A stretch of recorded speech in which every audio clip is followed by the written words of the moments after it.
Now, most people out there in the addiction recovery world will try to tell you that you can't stop an addiction on your own, that you have to have help. But I'm actually going to be telling you the exact opposite of that. Not only can you stop an addiction on your own, but it's pretty much the only way. Now, I know some of you are probably feeling a little skeptical about that, but just hang in there because I think by the end of this video, you're going to be able to come on board with this way of thinking. And I'm also going to be sharing with you my top 4 tips for increasing your self-control, which, as you can imagine, is pretty important if you're trying to overcome any type of addiction. Now, for those of you who are new here, my name is Amber Hollingsworth. I'm a master addiction counselor. I've been helping people overcome addiction for many, many years now. And on this YouTube channel, we don't believe you're powerless. We don't believe that you need to hit bottom before you can make a change. We're here to empower you by helping you really understand the science and psychology of addiction so you can get and stay 5 steps ahead of it.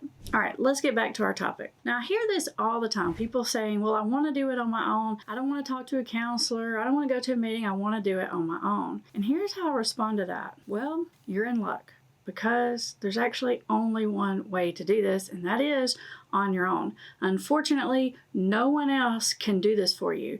They can't even do a little bit of it for you. You have to do 100% of all of this on your own. It's not like building a house where if I'm your friend and you're building a house, I can show up for the day. I can help hammer nails and hang drywall and paint walls and put roofing shingles on. But all the things involved with stopping an addiction can only be done by you. Once we look at that point of view, I think we realize that when people say, I want to do it on my own, what they're really saying is some kind of version of, well, I want to be able to do it without having to go to counseling, or I want to be able to do it without having to go to 12-step meetings, or I want to be able to do it without having to go to inpatient, or something like that. Now, if any of those are your goal, you're in luck, because not only are you going to do this on your own, but yes, it is possible to do it without having those things in place either. In fact, I like to say there's really only one requirement to be able to overcome an addiction, and that is humility. The humility to say, you know what, I might need to change the way I'm doing it.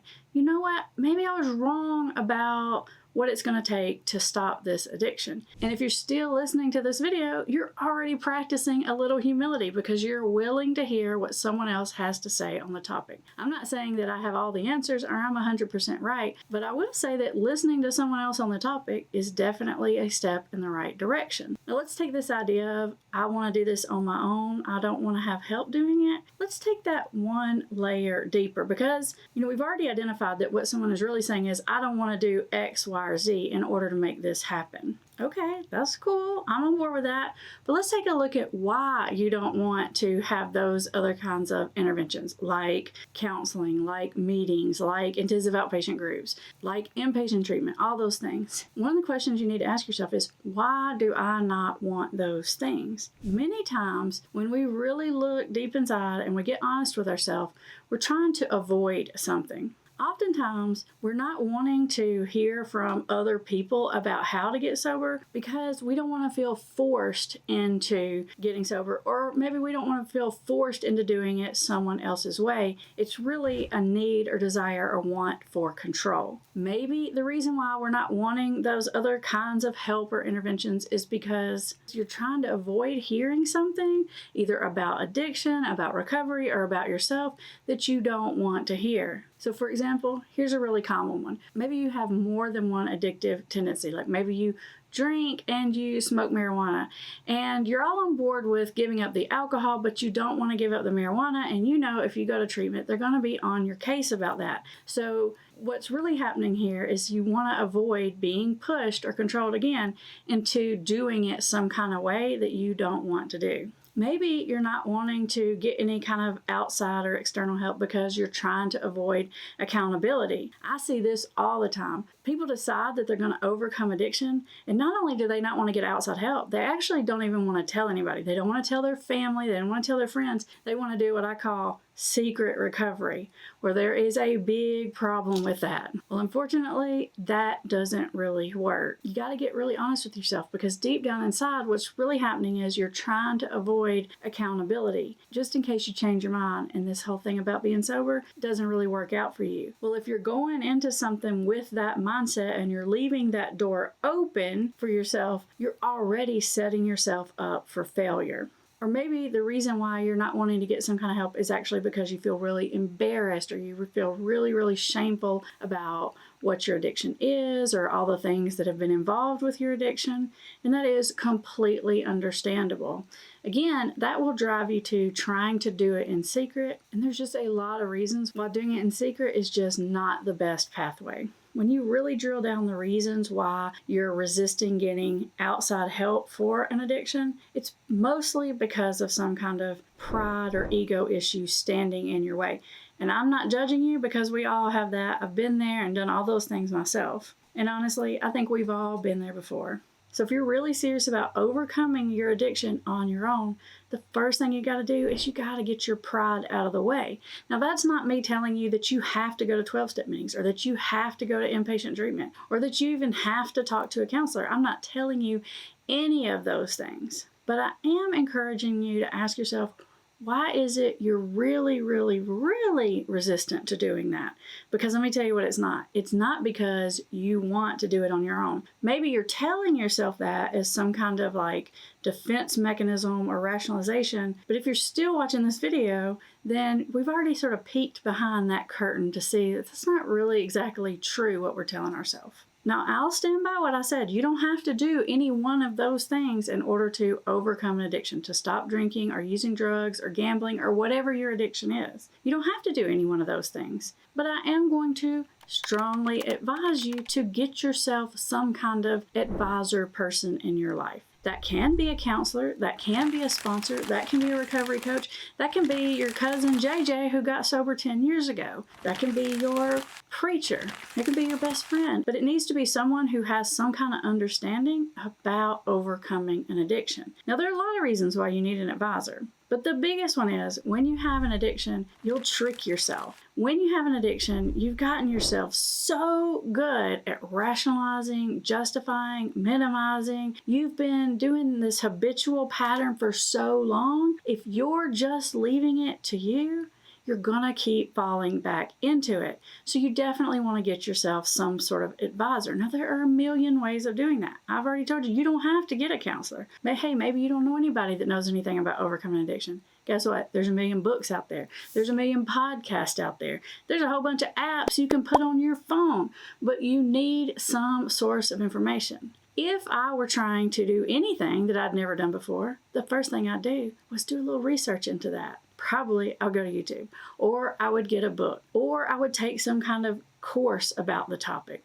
If you were trying to build a house, that's what you would do. If you're trying to fix your washing machine, never fixed a washing machine, guess what you're going to do? You're going to find some source of information. Maybe you call up your Uncle Frank, because Uncle Frank is a handyman and he's going to walk you through the process. You wouldn't think twice about doing that. In fact, you would think it would be kind of silly for you to just go in there and fix your washing machine and you'd never done it before and just try to figure it out on your own. Even if you're fairly mechanical, yeah, maybe you could eventually figure that out. But do you know how long it's going to take you? About 100 times longer than if you just picked up the phone and called Uncle Frank. It's Uncle Frank, my washing machine is making this noise. What does it mean? Do you see how having an advisor can expedite your process by like 1,000,000-fold?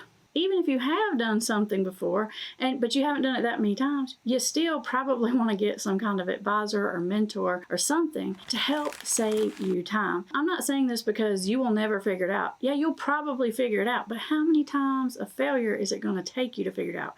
In fact, if you're watching this video, my guess is you've already tried it your way 100 times. So not only do I suggest you get an advisor, I suggest you get one that you trust. One that you trust enough to like listen to their advice, even if your instinct is kind of resisting that for some reason. Because you're saying, hey, I trust this person. I know they know what they're talking about. I know they have my best interest at heart. I know they're not judging me. And I can let go of my pride and just listen to what they have to say. It's going to save you a lot of time and, more importantly, a lot of heartache. Now, my second piece of advice for anyone who wants to have better self-control is to not to try to so much manage your decision making as it is more trying to manage your environment, or what I might call your influence. Because actually, environment wins over top of will every single time. And there's a lot of reasons behind that. There's a lot of psychology there. But basically, I just want you to know that all of us, if you have a brain, you're programmable. And your brain is going to be programmed based on the environment that you're around, the people you have in your life, the influence that's there. So when I'm telling you to control your influence, I mean it in an even deeper way than they mean it in old school recovery. In old school recovery, they tell you have to change your people, places, and things. Or sometimes they say your playmates, your playgrounds, and your playthings. Yes, you do need to get rid of those negative influences for sure. Also, you can construct an environment where you're putting people in your life, and these don't have to be like sponsors or trusted people, although they can be. I'm not against that, but people that bring the right influence into your life, the right mindset into your life, the right positivity and encouragement. If you want to be successful, control your environment. Where you go, who you surround yourself with, all of those things are very important. Now, my third piece of advice on how to increase your self-control is to make it very difficult for yourself to fail. And one of the ways to do that is to set up some kind of accountability systems for yourself. If the issue is drugs or gambling, then you probably want to make it really hard to access cash. If your drug is alcohol, maybe you want to sign up for some kind of alcohol monitoring system like SoberLink. A lot of you know I talk about SoberLink. I'm a big fan. I've got more videos on that if you want to hear about it. But basically, you want to put as many roadblocks in your way as absolutely possible. Could you do it if you wanted to? Of course, you can do it if you want to, but don't make it easy. Delete those numbers out of your phone. Take the social media off if you need to. Take a different route on your way home from work, and don't carry or have access to lots of cash. You know your habits and routines. Put the blocks in front of you, as many as you possibly can. Now, my fourth really important piece of advice for anyone who's trying to overcome an addiction and increase your self-control is to focus more on what you do want instead of what you don't want. Telling yourself, reminding yourself all day, every day, don't drink, don't drink, don't drink, don't think about drinking, don't have a craving. It's not very effective, as you can imagine. Just hearing me say that, I'm sure made you think about it, right? What works much more effectively is to decide what you are going to think about. Maybe that's some kind of positive outcome that you're going to get. Maybe that's a gratitude practice that you're doing. And sometimes maybe that's just distraction. Hey, maybe you want to put some Audible books on your phone that you know are really interesting to you. Maybe they're scary stories. Maybe they're romance stories. Maybe you want to make sure you have a whole playlist of podcasts that you haven't heard, or certain music that puts you in a frame of mind. What you're doing is you're planning for where your attention is going to go. So, for example, if you know on your way home from work is a particularly high-risk time, then have a system for what you're going to do on your way home from work. Instead of saying, don't pull over the store, don't pull over the store, don't pull over the store, make sure when you get in your car, you got your music ready, you got your podcast ready, your YouTube videos, whatever it is that's going to keep your mind busy and distracted. It's going to make it a lot easier to make the decision not to pull over. And if the thought does occur to you, don't freak out. It's natural. It can pop in there. Just sort of acknowledge that thought and let it pass right by and get back to thinking about and get back to focusing on something else. Now, if you want even more tips on how to get sober and overcome your addictions, I want you to watch this video next. And if you're not already subscribed to this channel, you should definitely consider it, because there is a ton of advice right here on this channel. In fact, you can learn every single thing that I know for free right here on YouTube, which again is another way of being able to do it on your own without having to spend extra money or go to inpatient treatment. All right, everybody, I'll see you next time.